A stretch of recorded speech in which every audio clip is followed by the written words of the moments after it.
2016 sa siyudad ng Houston sa Texas, USA, umugong ang istorya ng isang babaeng nag-hire ng hitman upang ipapatay ang kanyang sariling asawa. One of their own accused of hatching a plot to have her husband killed. His wife hired a hitman to kill him, Ramon Sosa. Ang taong nasa hukay ay si Ramon Sosa at hindi siya totoong patay dahil ito'y palabas lamang.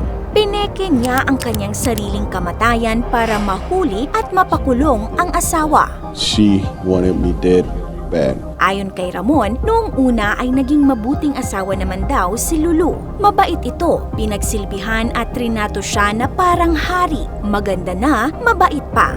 Kaya kinaiinggitan siya ng kanyang mga kaibigan. Ngunit isang araw ay bigla na lang nagbago si Lulu at naging madalas na ang kanilang pag-aaway. Hanggang sa dumating sa punto na gusto na siyang ipapatay nito. Ngunit ang hindi alam ni Lulu na ang hitman ng kanyang na-hire ay siya pang naging dahilan upang makaligtas si Ramon sa kamatayan. Nagtagumpay kaya siyang ipakulong ang kanyang asawa? At ano kaya ang ginawa o naging kasalanan ni Ramon? Bakit gusto siyang ipatumba ng kanyang sariling asawa?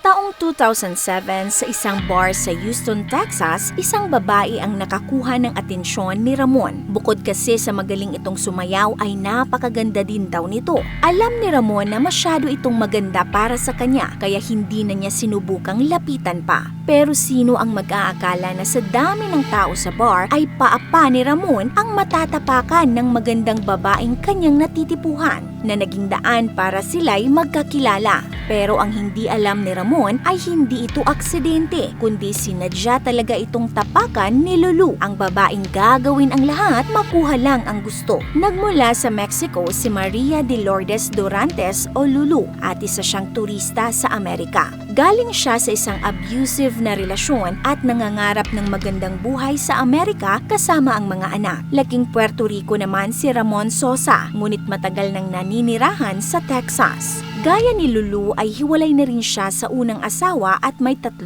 anak. Nagpakasal ang dalawa noong March 2010. Now she's your trouble. Ikinagulat ni Ramon ang mga salitang ibinulong sa kanya ng biyenan niya sa mismong araw ng kasal niya. Pero hinayaan niya na lang ito, isang warning na nooy hindi niya na-realize. Later on, nagtayo sila ng gym. Si Ramon ang head coach, samantalang si Lulu naman ang nag-manage nito. Hi guys, my name is Lulu Sosa. And I'm Ramon Sosa, head coach, boxing. Welcome to Women's Boxing and Fitness. Maganda naman ang naging takbo ng negosyo nila pati na ang buhay nila. Ngunit sa pangatlong taon bilang mag-asawa ay doon na nagsimula ang kalbaryo ni Ramon. Naging ganap na American citizen si Lulu at mula noon ay unti-unti na siyang nagbago. Sinisiraan niya si Ramon sa mga tao. Inakusahan niya siya ng rape at pang-aabuso. Ipinakita pa ni Lulu sa kanyang divorce attorney ang picture na ito. Ang kalmot ay kagagawan daw ni Ramon nung pinilit siyang makipagtalik nito. Ang lahat ng mga paratang ay itinanggi ni Ramon at ni minsan ay hindi daw niya sinaktan si Lulu. These hands have never hit a woman in their lives. These have always been for fighting in the ring. For her to say something like that was really hurtful. Napag-alaman din niya na kumukuha ng pera galing sa income ng kanilang gym si Lulu para pambayad sa divorce attorney.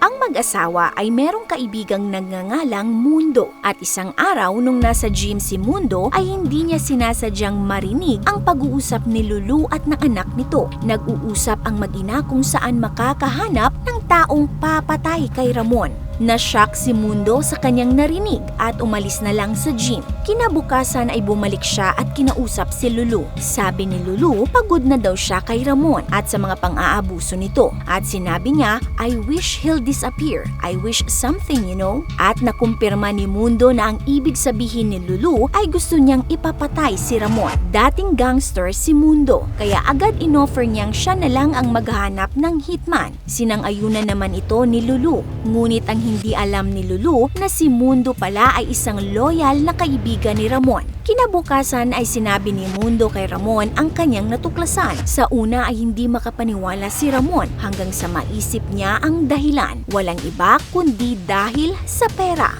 Malapit na kasi matapos ang divorce proceedings. Ibig sabihin, kung matatapos ang divorce ay mawawalan na si Lulu ng karapatan sa mga ari-arian ni Ramon. Kaya bago pa man sila tuluyang ma-divorced ay kailangang mamatay na si Ramon upang makuha ni Lulu ang retirement money, life insurance at mga ari-arian ni Ramon. Sa pag-uwi ni Ramon sa bahay ay hindi niya lubos maisip na palagi niyang kasama sa iisang bubong ang taong gustong pumatay sa kanya. Ngunit wala siyang magawa kundi magpanggap na lang na walang alam sa masamang balak ng asawa. Humingi ng tulong si Ramon at Mundo sa pulis pero tinanggihan sila ng mga ito dahil sa kawalan ng ebidensya. I was afraid, sir, that they might get that person to actually do the job. Pero hindi sila sumuko. Nagpanggap si Ramon bilang hitman na di umano siyang kontak ni Mundo. Sa text lang sila nag-uusap ni Lulu. Kaya walang kaalam-alam ang kanyang asawa na si Ramon pala ang hitman. Ni-record nila ang lahat ng mga phone calls ni Mundo kay Lulu. ¿Qué pasó, Lulu? Todo está bien. Y de que les voy a pagar, les voy a pagar. Pati na rin ang mga text ni Lulu sa asawang nagpanggap na hitman. At para talagang magmukhang totoo ay humingi sila ng bayad kay Lulu. Ang sabi naman ni Lulu, wala pa daw siyang pera ngunit kapag namatay na ang kanyang asawa ay tiyak na mababayaran niya sila.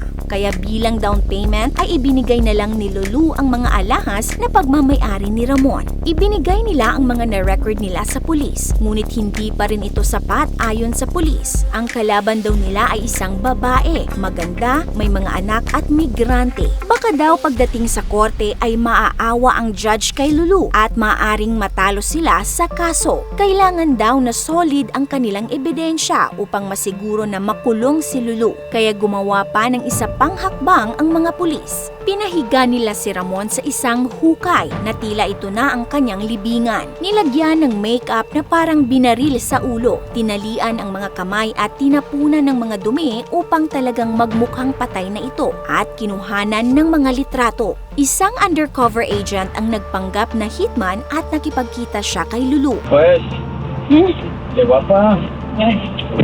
Ipinakita niya ang mga larawan kay Lulu bilang pruweba na totoong patay na si Ramon. At talagang pure evil at puno ng kasamaan ang babaeng ito dahil tumawa pa ito at tila nag-celebrate na parang tumama siya ng jackpot o nanalo ng loto. No se levanta ya. Nung nakita ni Ramon sa video ang naging reaksyon ng kanyang asawa, parang nagunaw daw ang kanyang mundo. Magkahalong galit at awa ang kanyang naramdaman. Nakunan sa video ang pagbigay ni Lulu ng bayad sa undercover agent. Nagtago si Ramon ng ilang araw at idineklara siyang missing person. Sa mga sumunod na araw ay pinuntahan ng mga pulis si Lulu at iginiit pa niya na wala siyang alam kung nasaan at anong nangyari sa kanyang asawa. When's the last time you saw Mr. Sosa? We saw him on Wednesday 15th, the last day. So he hasn't contacted you in the last 24 hours? No. At dito na inaresto ng mga pulis si Lulu. Okay, Ms. Sosa, stand up, please. You're under arrest.